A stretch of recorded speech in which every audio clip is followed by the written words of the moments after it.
All right, ladies and gentlemen, my fellow governors, we're about to witness history. I have the great pleasure of introducing the first African leader to ever address the U.S. governors in the history of the NGA. Ghana's president, Nana Akufo-Addo, has been focused on reshaping Ghana's economy. President Akufo-Addo is a champion of human rights, innovations in business, and entrepreneurial ideas to pressing problems. In just his first year as president, he has opened the doors for increased state engagement in Ghana. Our two countries have been bound by shared values of democracy and human rights for decades.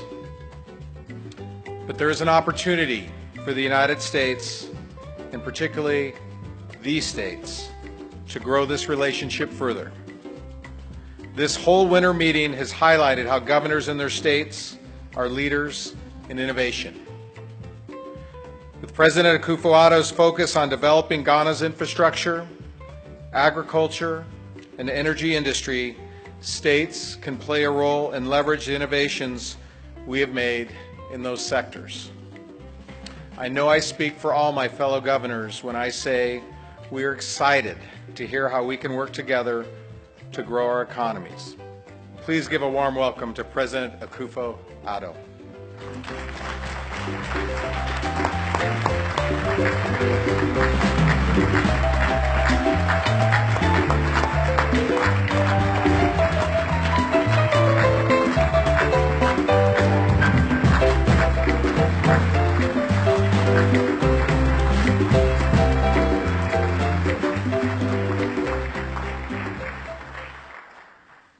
Honorable Governors, I must at the outset express my sincere gratitude to the Chair of the National Governors Association, Governor Brian Sandoval of Nevada, and the Vice Chair, Governor Steve Bullock of Montana, and indeed the entire membership of this association, for the honor of this invitation to deliver this address at the National Governors Association 2018 winter meeting.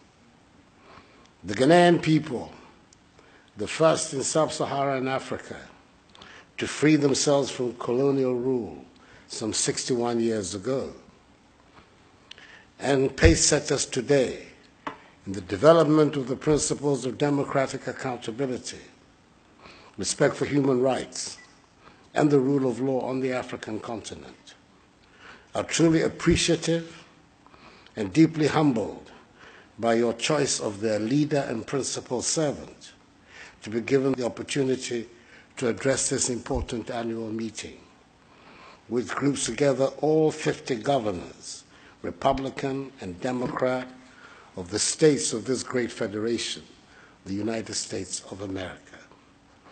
I recognize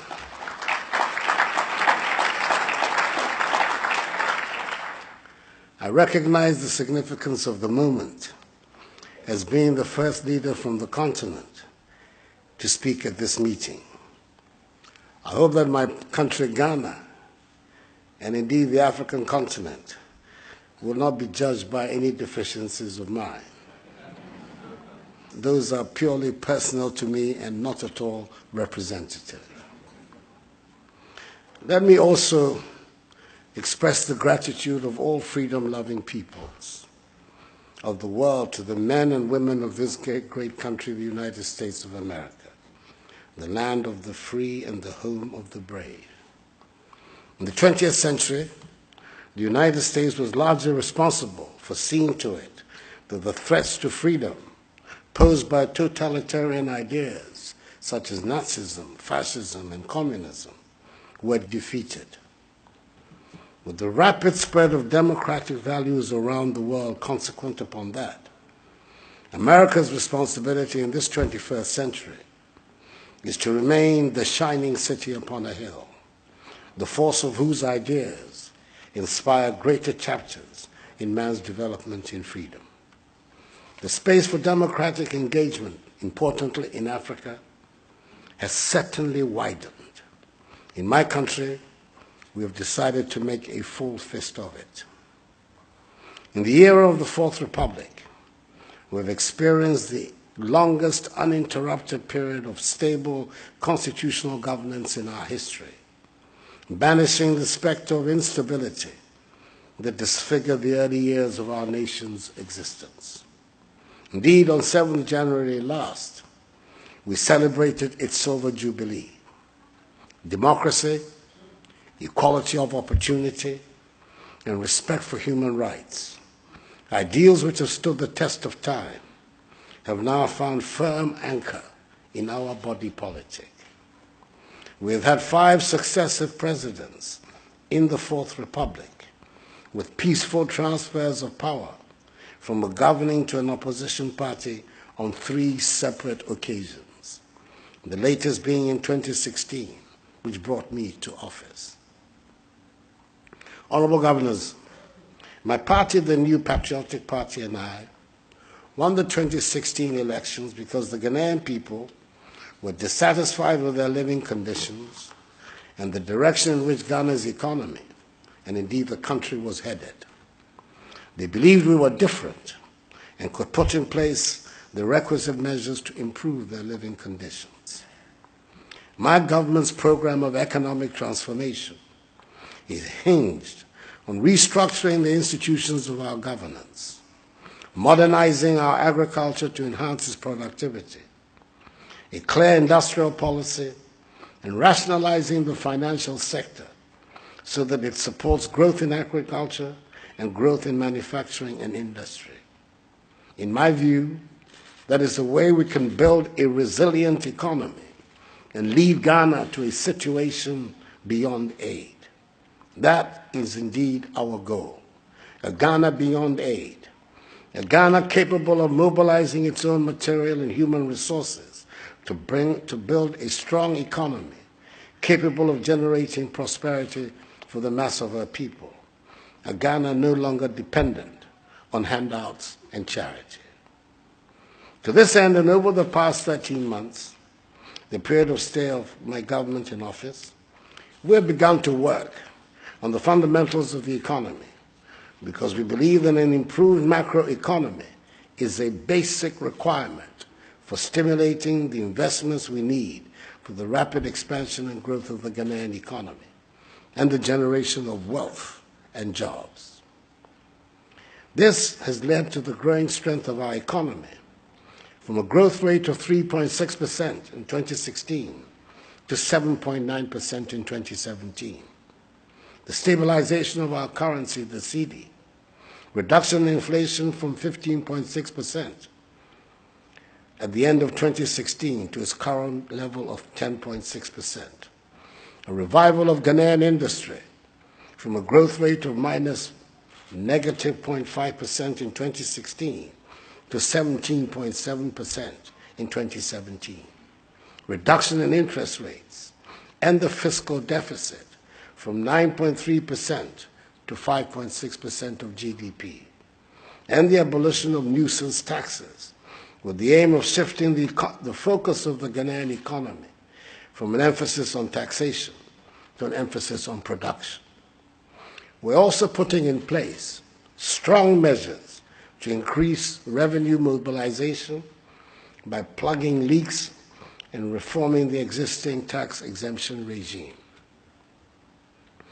This process of economic and industrial transformation is going along with ensuring that the most basic elements of social justice are met. We began to make quality basic education, i.e. education from kindergarten through to secondary school, accessible to all of Ghana's children. Through my government's policy of free secondary education in our public schools, launched in September 2017, at the beginning of this academic year, 90,000 more children gained access to senior high school in 2017 than they did the year before.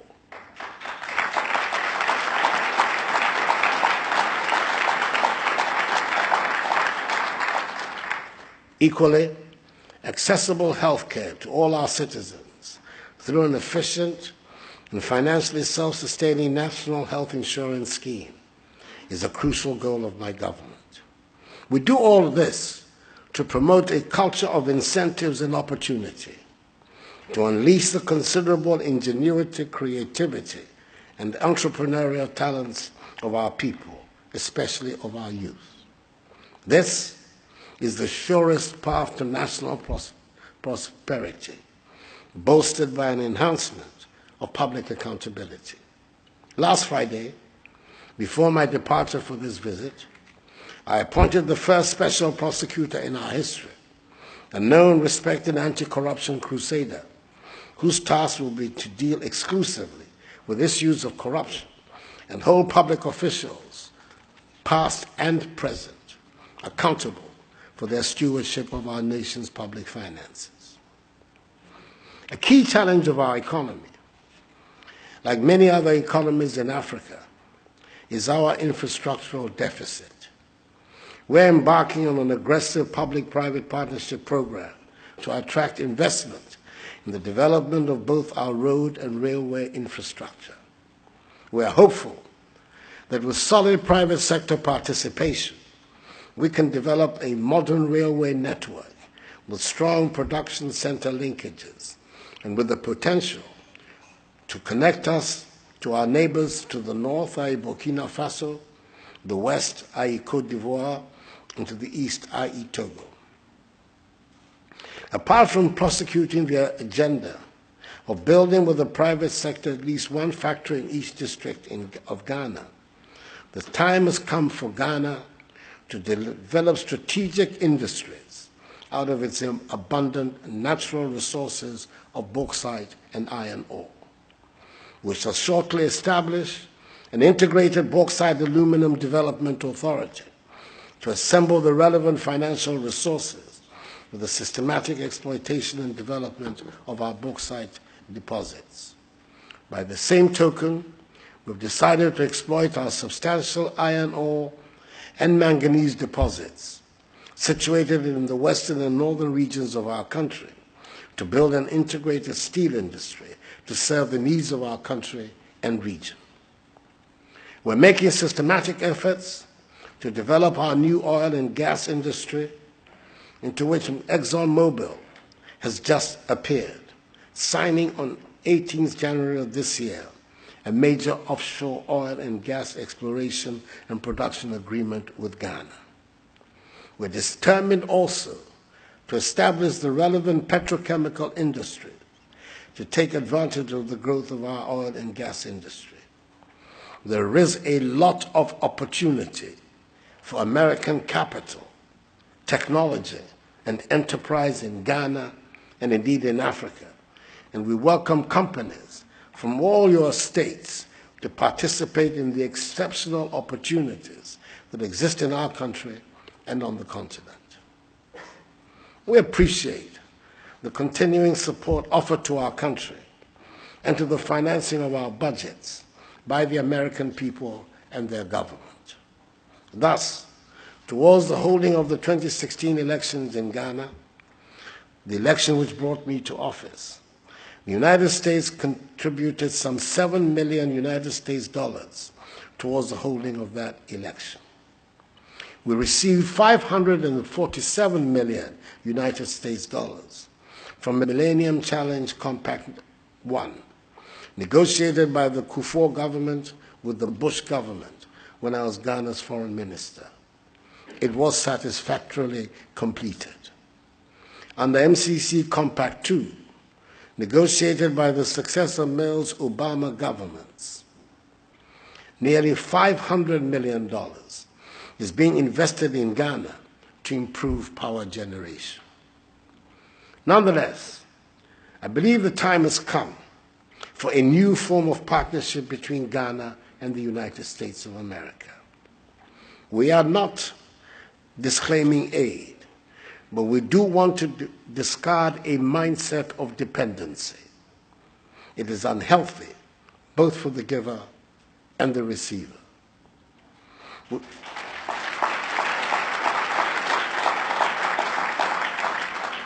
We want our relations with the United States to be characterized by a substantial increase in trade and investment cooperation.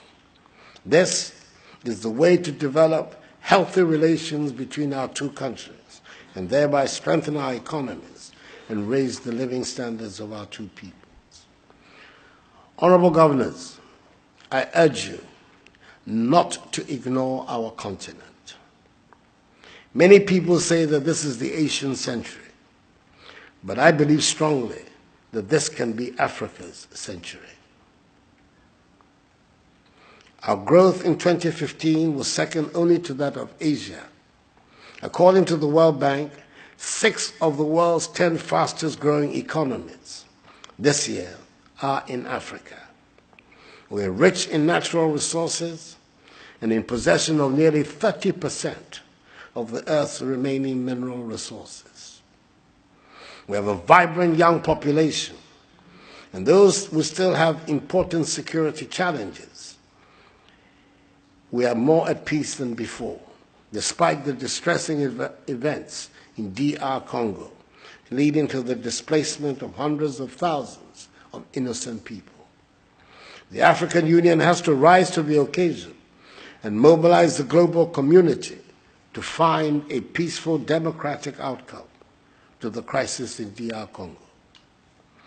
We now see the beginnings of meaningful intra-regional trade, which is about to be given an institutional framework by the historic decision of the African Union to bring into being on 21st March 2018 the Continental Free Trade Area. In my own region of ECOWAS, for the first time since its establishment, all 15 member countries have democratically elected governments, which gives us a great opportunity to prosecute vigorously the agenda of regional integration, not just with words, but with concrete regional projects that will benefit our populations. This is the time to look at Africa. Yes, it is disheartening to find that African youths do not see a future in their respective countries and are willing to cross the Sahara Desert on foot and drown in the Mediterranean Sea in a desperate bid to reach the mirage of a better life in Europe. With the majority of African economies dependent on the production and export of raw materials, who can blame them for wanting to leave? These economies cannot produce wealth and prosperity for the masses on the continent. It therefore drives the determination to seek a much better standard of living out of Africa, thereby fueling the refugee crises and the numerous counts of illegal migrations. The large wave of migrations into the United States from Ireland and Italy in the 19th century has completely subsided because the economies of those two countries are working properly. We in Africa cannot continue traveling the worn path of limited success of being exporters of raw materials. Our problems require that we think outside of the box. Our thinking and approach to solving problems must be different from the thinking and approach that brought about the problems in the first place. The only way to ensuring prosperity for Africa and jobs for our young populations is through value addition activities in a transformed and diversified modern economy in which we take full advantage of the digital revolution. In other words, the industrial development of our continent. And we are determined to ensure the realization of this so that our young people can stay and devote their great energies to the building of a great Africa. It is worth recounting at this juncture the inspiring words of the American politician William Jennings Bryan, that, and I quote, "Destiny is not a matter of choice. It is not a thing to be waited for. It is a thing to be achieved," unquote. There are many amongst us who cannot accept that it is only Asians who can engineer in a generation their transition from poverty to prosperity. We're determined to do that in our generation in Ghana, on the continent, and ensure that succeeding generations will be neither victims nor pawns of the global order. This will serve as the impetus for reshaping the continent and charting a new path of growth and development in freedom, which will lift the long-suffering African masses out of poverty to the realms of prosperity and dignified existence. In conclusion, let me reaffirm the commitment of my government and Ghana in standing shoulder to shoulder with the United States in the promotion of human rights on the African continent and across the globe. We stand shoulder to shoulder with the United States in the rejection of terrorism as a legitimate means of resolving political disputes. We appreciate the courageous commitment and the lead role being played in the fight against terrorism by the United States in several parts of the world, including the Sahel region of West Africa. We stand shoulder to shoulder with the United States in attempting to develop our economies to provide opportunities for its citizens to fulfill their aspirations, especially the youth. We stand ready to renew and deepen our relations with the United States of America for the progress and prosperity of our two peoples. May God bless us all and the peoples of the United States of America and Ghana. And I thank you for your attention and wish you fruitful deliberation.